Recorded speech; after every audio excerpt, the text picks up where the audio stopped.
kvantespring. Jeg sidder i en ring med bølger omkring. I påfuglens farver hun løber på spring. Den gule er lys, den røde i mund. Det sorte ved gys, den grunde er sund. Den blå er et øje, den lilla et hul. Den hvide, den høje, et brændende hul. Hun viser en hale, hun viser en hals. Man kan ikke male hendes frække vals. Hun viser lidt bryst, hun viser lidt hofte. Hun viser lidt lyst, ganske tit og ofte. Med passerens arm som passerens ben, i sjækler som varm, tegnet fænomen. Et hop ind og ud, et stop, bind og skud, en kop sind og brud, en kop skin og brud. Når hun lyser op, er hun vel i spring. Når hun viser top, sidder hun på en ring.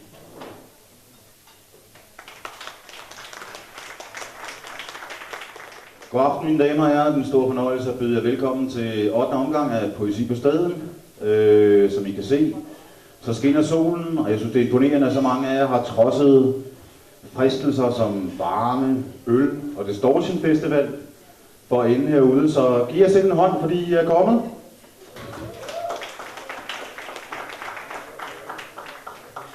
Ja, jeg ved ikke, skal vi give politiet en hånd også, fordi de passer på os alle sammen? Okay. Det var også lidt ironisk. Det er lidt af en tour de force, som vi indleder sommeren med her. Nu skal jeg passe på ikke at lyde blæret, fordi jeg er også selv på programmet. Men bortset fra mig, så er det lidt af en tour de force. Vi har ikke mindre end 2 fantastiske kvindelige poeter, som vi skal stifte bekendtskab med først. Og så går vi over den mere maskuline afdeling med Kis og mig til sidst.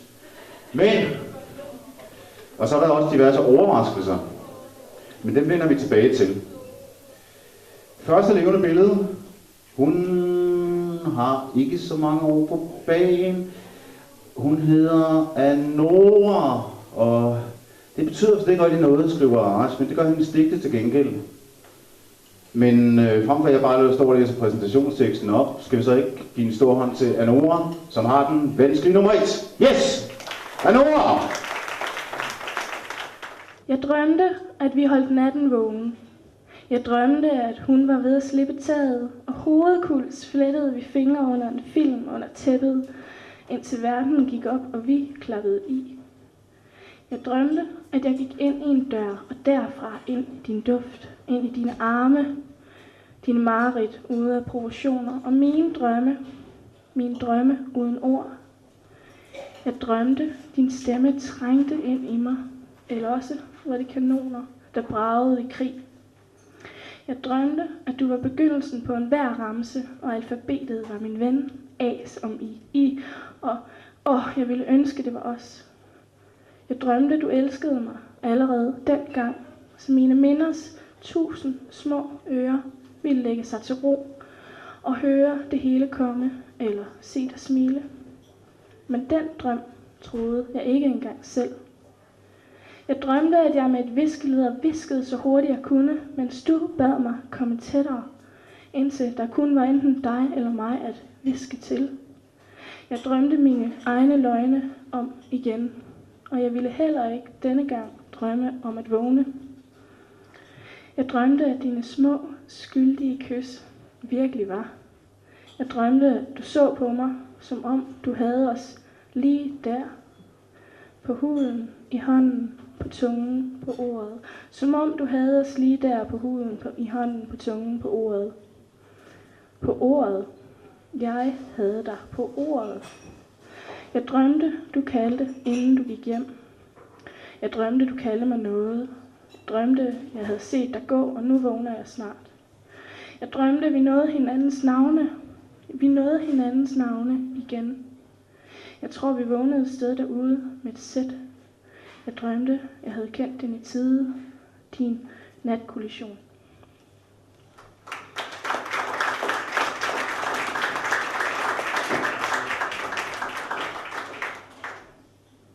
Det her har ikke nogen titel, men det er fordi, det er så lille bitte kort. Du siger, du intet kender til fugle, og kysser min hvide hals, som om den var en svales sidste udvej inden vinteren. Som om alle årene bare var et spørgsmål om tid.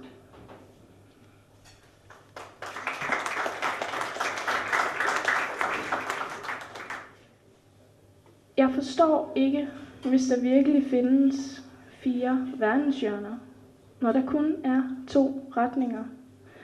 Mod dig og væk fra dig.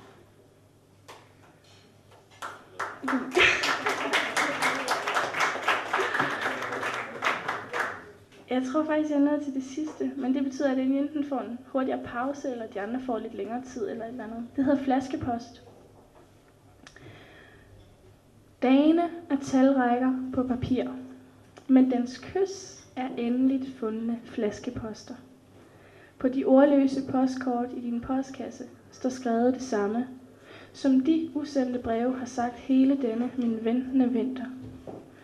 Det sidste nogen nogensinde har sagt, skal være vores første gang. Og altid skal dagene høre om nætterne. Dine hænders knor er min verdens mægtigste bjerge. Din huds digte er mine spredte bens virkelighed.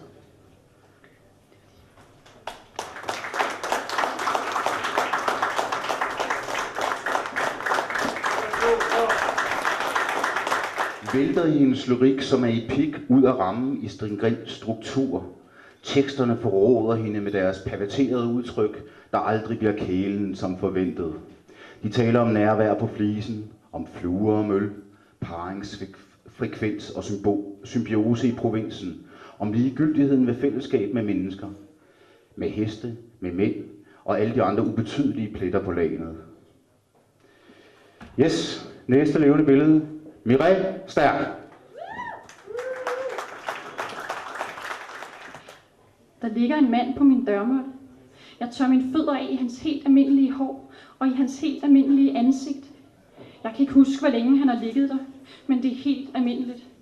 Hans helt almindelige krop er bulet og hård, og jeg fryser på fødderne, hver gang jeg træder på ham. Alligevel gør jeg det igen og igen. Og jeg ryster ved tanken om at skulle træde på noget så almindeligt. Mine fødder er revet i tu. Der er blod på hans helt almindelige hår, der flænser min hud, der åbner mit kød. Hans øjne er røde huler og åbne sår. Jeg krasser, men han er helt almindelig. Der er blodspor i gangen, blod på min fod, der er helt almindelig. Jeg krasser, men kan ikke få ham af. Han er helt almindelig, holder fast, helt almindelig.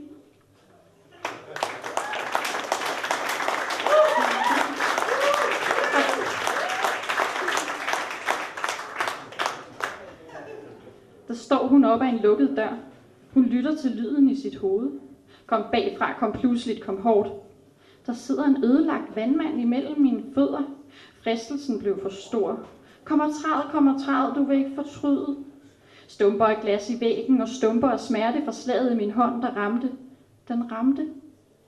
Jeg har trådt på en vandmand, en vaskeægte vandmand, vandet og våd, gennemsigtig sart og ikke noget særligt, bare en slimet gobbel som så mange af sin slags.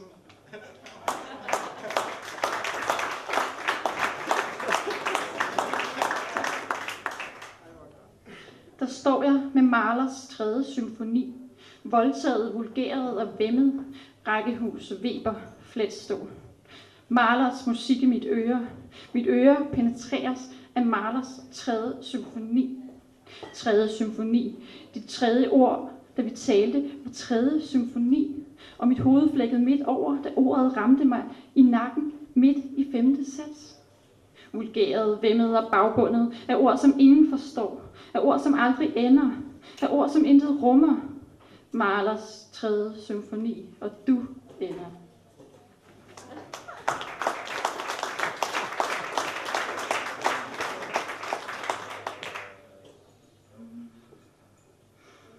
Hendes hoved ligger i håndvasken og siger kuk.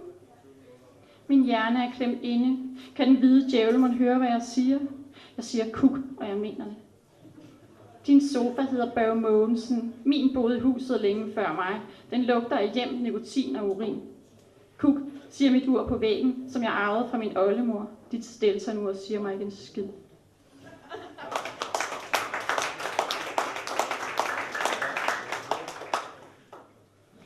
Der sidder en kvinde med åre af stål. Hendes krop lyser blåt, blinker blegt, og blodet gør ondt. Hun er blot blinkende stål. Der sidder hun, hendes øjne de bløder blot blinkende blod. Ser på bunker på jorden, hvor stålet brænder fra knogler med vådt hår og blinkende blod. Blinkende kroppe med år af stål.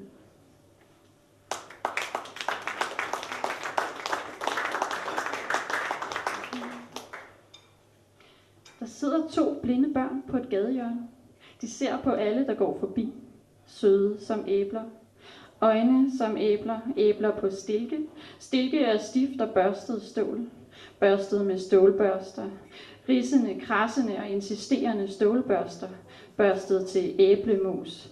Børstet til æblegrød. Moset æbler på stilke. Der sidder 2 hvide snegle på en sten. Med øjnene på stilke. De spiser med tandløse munde af 2 par mosede æbler på stilke. Der står hun og mumler noget om en salatslynge, får fisk i øjet og fniser, men det er egentlig ikke sjovt. Så se mig dog, sagde hun og kastede salatslyngen ud af vinduet. Den var hvid og fra IKEA, og nu lå den nede i gården, salaten slynget til alle sider. Så se mig dog, sagde hun, og skar min finger af, tog en bid og smed resten på panden. Jeg så hende, forbinde min hånd med Batman-plaster, imens fisken på komfuret sprællede, og salatbladenes lig på væggen dryssede ned i skåle af blåt sne af frossen plastik. Jeg så hende, kom imod mig, med en bolle af sten, der var æltet til en dej af jernhård hjernemasse. Jeg så hende, blev slynget ud af vinduet i et virvar af rucola og iceberg, med en blødende fastelavnsbold i hånden. Den smagte godt.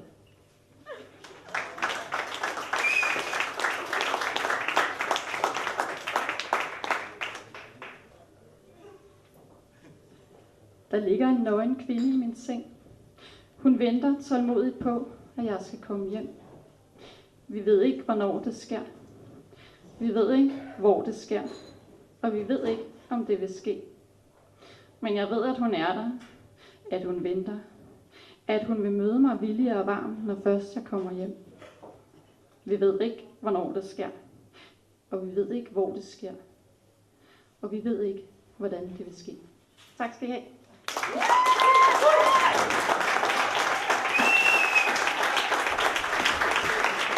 Næste levende billede er en meget, meget høj mand.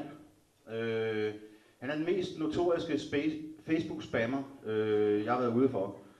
Jeg ved ikke, jeg kender ikke rigtig summen af hans opdateringer, men der er mange. Vi må runde et eller andet sted mellem 1000 og 1500, tror jeg. Ikke så mange. Han siger, at han ikke vil ændre verden, men at verden godt må ændre ham. Så jeg synes, vi skulle byde en stor velkommen til Keith!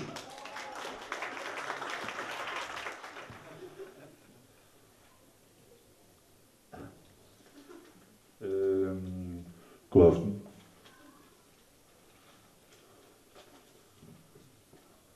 Mit navn er Keith. Okay, lige for den dag, så sammen med en, der hedder Thomas, der sad der, så var vi hen og få sådan noget bornholmsk ost, som havde været gravet ned.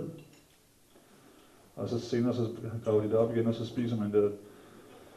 Og det er sgu ikke noget, jeg bare finder på. Det lugter af jo... nu kommer jeg selv fra Jylland og troede, at jeg havde oplevet det meste. Men min mor blev dødfundet, og der var gået 5 dage. Og det var næsten... Det var sgu nok den... Så nu kan jeg ikke tænke på hende, uden at tænke på Bornholm og ost. Okay, den her hedder knogledans. Jubi!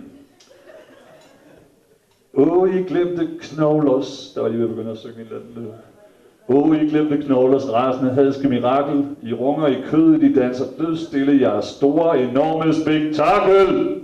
Ude fra køkkenet. Og så en storm I nu venter på at komme til at udvirke, når tiden endelig befrier jer fra de porte, kun Gud kan dirke, når gravene springes og i tusindtalligt vælder ud i lyset, båret frem på misundelsens kulsorte vinger og på fryden inde midt i gyset. I for længst glemte knoglers ligbleje drabelige armé. Snart skal I danse for kødet, og kødet skal græde for kødet vil se. Når man får danset sit navn med sit eget knoglehvide indre, betyder alt det ligegyldige ingenting, og det alvorlige endnu mindre. Hep, Rasende glemte knogler. Hey, stakkels rådnende kød. Det eneste I nogensinde var en taxa til jeres eget livs afslutning og død. Og der synes jeg, vi skal diskutere i gruppen. Tusind tak. Julen i sig selv kun mindre end Gud, og Gud muligvis kun et kys fra forstanden og punch, der rød i fortanden. Julen som et åbent brystsår, som et menneskefjæs, nogen har kogt sylte på. Julen på et blankt stålbord, dissekeret ihjel, splitternøgen elendig lille bitte blottet og til grin. Julen som merkantile gangsters håb om en endnu bedre jul for dem selv og deres egen syltefjæsede, fedrøvede møgunger. Julen som dine fødder aller yderst på planken. Julen som alt den flæsk, der gør revolutionens drøv endnu tungere år for år. Julen som en dum, vred gestus for enden af en idiotisk snapsebrænder i alt lortet uden for hovedbanegården. Nu er det dit hoved, der får med knorrene, eller også er det dig, der sparker en eller anden stakkels idiot til lirakassemand, og hvad fanden fik nogen ud af det? Og du kan mærke snapsen tordne i dine aorta, som et angreb fuld af aggression og frustration og meth-amf, og vi skal aldrig mere sove, for det er fucking jul, mand. Julen. Julen og al julens utilgivelige stress. Julen og din mor klynkende i telefonen, om du dog ikke kommer bare lidt hjem i år. Og julen og dine såkaldte bedste venner fra fortiden, som altid vil mødes på Charlie Chaplin, Crazy Daisy og eller Buddy Holly, i denne eller hine lorteby, du engang måske muligvis kom fra. Og julen og drukker amatører og idioter alle vegne på stoffer, på snaps, på opsvulmede arterier og dumme primitive råb ned under dit vindue i nat. Julen og biluheld, tandsmerter, lommetær, blottede tomme røvhuller, skolde nerver. Julen og hvor fanden blev sneen af, og du ved det ikke, så du kigger dig omkring, mens pulveret drysser fra din næse. Og børnene får alligevel mere fisse end dig. De tager godt fra snapsen, og pejsen brænder slet ikke lige så bullerne som smerten i din hals, i dit hjerte. Og jeg lige forpulede lorteår siden julen engang, måske vist nok betød et eller andet. Ej, hvor gay, jeg gør også ned med fingrene, når jeg holder den her. Og selv dengang var det en løgn, en stor klang belortet myte, for du vil skide på Jesus, på Odin og på hellige stille nat. Og det eneste, der egentlig betyder noget, er størrelsen på din flæskefede vogn, på dit samlejekøkken, og på hvor lidt du betaler i skat. Skat. Og klokkerne ringer. De ringer ligesom den her fuckfinger, og den kan du stikke i dit øje, Inger og Paul, Christian, Tina, Mireille og Hans. For julen er ikke andet end en langhåret svans, og Lars Christian, I gave you my taletidskart. Uden min risengrød og drak mig stiv i en fart, gik på bodega og spillede smart, myrdede året, sådan at året kunne slutte lige før start. Og jeg inkasserede ikke hverken 2.000 eller 4.000, da jeg passerede. Det var bare endnu et lorteår, jeg kasserede. Men sikke en voldsom trængsel i min tarm, sikke en forpulet trængsel over larm. Glædelig jul.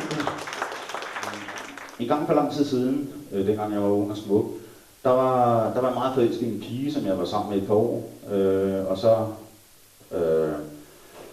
ville hun ikke være sammen med mig, og det kan jeg egentlig godt forstå. Det har der sikkert været adskillige gode grunde til, som jeg ikke vil det langt gøre lige nu. Men jeg var virkelig berørende, sådan emotionelt. Og så gik jeg så hjem og skrev et digt, fordi jeg ville forsøge at vinde hende tilbage. Og da jeg så havde skrevet det der digt, jeg troede egentlig, jeg havde skrevet det til skrivebordskuffen, men så læste det ud op fra min gode veninde Veronica, som kommer her senere i aften for at læse noget op. Og yes, Veronica! Og så gik jeg så over til den pågældende person og læste op. Men jeg skal bruge en kvindelig frivillig. Er der nogen, der melder sig? Jeg skal bruge den smukkeste kvinde i lokalet. Kom så, det er lige meget. Den der kommer først. Der sker ikke noget. Det er helt ufarligt. Det er ikke nogen voldtægtsforsøg. Ingenting.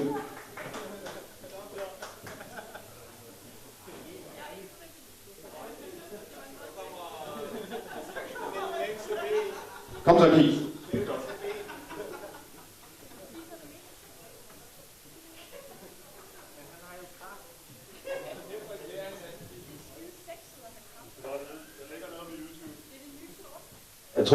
Jeg tror, I skal have en anden historie først. Det var fordi, jeg var sammen med Thermo her tidligere på dagen. Han havde Han havde taget MDMA i 2 dage sammen med Simon, the Mad Scientist. Og det minder mig om, Thermo, han er en af de gennemgående figurer i denne her bog, hvor han hedder Snotten. Det er sådan en dødsdom, det er sådan en odyssé. Den udspiller sig mellem de 15 og 35, som foregår over 15 år, og hvad der generelt sker i livet på det tidspunkt. Thermo, han fortalte mig så den her bytur, som jeg har sammenfattet, og den kører omtrent sådan her. Det er lang tid siden, jeg har læst den op.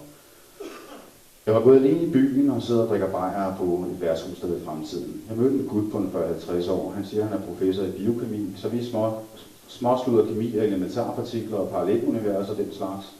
Og så bliver han kod og fortæller, at han bor i kollektiv sammen med en masse piger, der er lette på tråden og vil have noget pik. Han foreslår, at vi går derhen og siger, at han også har noget hash, noget speed og noget sprut. Da vi kommer ud af døren, kommer der en lille fyr med hareskår frem og spløsser til os. Vi kommer frem til fyrens værelse. Værelset, han bor i, er lille og fyldt med gammeldags møbler, der ligner noget på Kofod skole. Han kan ikke finde hassen, speeden viser sig at være dupesiner, og spruten er sur hvidvin på en papkarton. Derpå bøjer han sig ned under sengen og hiver en dildo på størrelse med en murarbejdsmands underarm frem. Den er lavet af latex og ca. 10 cm tyk, 30 cm lang og med tykke aftegninger af blodårer. Han spørger mig så, om jeg ikke har lyst til at sidde nøgen i lænestolen, mens han ligger på sofaen nøgen med den der kæmpe dildo op i røven. Så vil han vise mig, hvordan han kan have den i røven uden at få ståltrang på, og jeg må gerne onanere til, hvis jeg har lyst til det. Og fyren med hareskåret, han skal sidde på. Jeg siger nej tak, og går tilbage til fremtiden og drikker mere øl. Så kommer en FX, og vi har fået et godt ord, hvor vi sidder og drikker vores guldbajer, og som ikke så lige fed, som vi går ud og ryger. Da vi kommer tilbage, så sidder der 2 Hells Angels ved vores bord. Jeg går hen til dem og siger, at de sidder på vores pladser for at vide, at jeg skal skride. Jeg siger, at de selv skal skride. Den største af dem spørger mig, hvad jeg vil gøre, hvis det ikke vil gå. Så stikker jeg min hånd op i inderlommen og siger, så skal jeg fandme bylden af dig! Han panikker totalt og kaster sig op mod væggen. Da det viser sig, at jeg ikke en pistol har, bliver han så lettet, at han lader os gå. Nå, vi tager over på Bananrepublikken på Nørrebrogade og drikker guldbajer og whisky sammen med nogle spanioler. Men der sidder en stor, ubehagelig udseende fyr ved nabobordet, der begynder at komme kommentarer og kalde mig på en niggerlover, og siger, at jeg skal give ham sprut i stedet for de der fejlfarver. Han basker til mig, mens han overlegen sidder og vipper på sin stol. Så ryger jeg op af stolen og tager fat om hans skuldre for at få ham til at slappe af. Desværre er han kæmpestor med mega seje halsmuskler, så jeg sætter foden bag hans vippende stolben og fører samtidig hans hals og hoved bagover, så hans baghoved kolliderer med stengulvet giver min højre syn. Hans kammerat sidder på den anden side, men jeg er på forhånd regnet ud, at jeg bare kan hoppe op på bordet og sparker med hovedet. Fyren er sej og kommer op igen. Vi vælter ned ad trappen. Personalet afbrød kampen. Jeg satte mig tilbage sammen med spaniolerne. Gutten, jeg pandede ned, var nu kommet til sig selv og sidder og gnider sin nakke.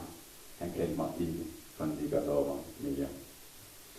Nå, aftenen endte på et andet morgenværtshus i det bagerste billardrum. Jeg havde i mellemtiden mødt 2 andre gutter og sidder og mixer en joint. Pludselig vælter der en masse skibumser ind. De spørger, om vi vil stykke billard, og det kan vi bare skride. Mine 2 markere skrider med det samme. Jeg har lige fået tobakken og chatten ned i papiret og klippet den sammen, da en af skibumserne flytter bordet. Så begynder jeg at hjælpe ham med at flytte rundt på borde og stole, hvorfor han siger til mig, at du dum, jeg sagde, du skulle gå. Så giver han mig en bagvendt flad en for knæene i ansigtet, hvorfor jeg kigger på hans tatoverede arm og siger, flotte overførselsmærker du har. Så trækker han mig hen mod døren med en masse bagvendte lusinger og pander mig ind. Så jeg ryger ud af døren. Jeg sætter mig udenfor og ryger min joint og tuder og raser, fordi jeg ærger mig over, at jeg ikke er hjemmemandsmand og har en M75 automatdræber, så jeg kan dræbe de røvhuller. Men så kommer jeg i tanke om den der lille franskbrødskniv, der ligger inde i morgenkompleten, så den stryger jeg ind og får fat på. Jeg står med den i hånden og siger, nu løber du ind og skal have halsen over på en af dem, og står og vister med kniven og spørger, hvem der vil være den næste. Men så lader jeg kniven fra mig og blive hjem. Ingen grund til at ødelægge en god aften. Tak.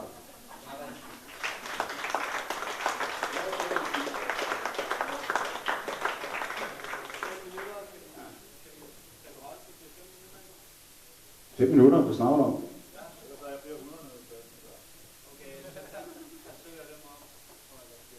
Nu stopper festen, altså. Der er meget der på.